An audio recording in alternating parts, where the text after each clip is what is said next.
আসসালামু আলাইকুম। গরিবের একটা স্বপ্ন ছিল, এই কারণে টাকা রাখতেছিলাম, জমাইতেছিলাম আর কি। দেখি কত হয়েছে, ভাবলাম আপনাদের সাথে শেয়ার করি।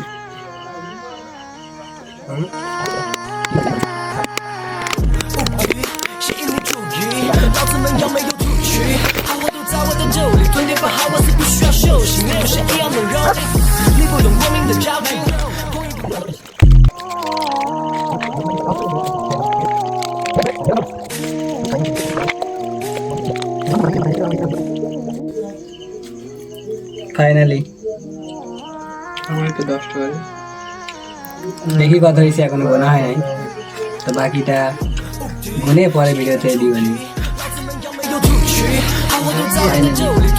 এখানে 32-80 টাকা হয়েছে। আশা করি স্বপ্নটা পূরণ হয়ে যাবে। মধ্যবিত্ত তো, স্বপ্নটা বেশি বড় না। না আমরা ভালো থাকবেন। আল্লাহ হাফেজ।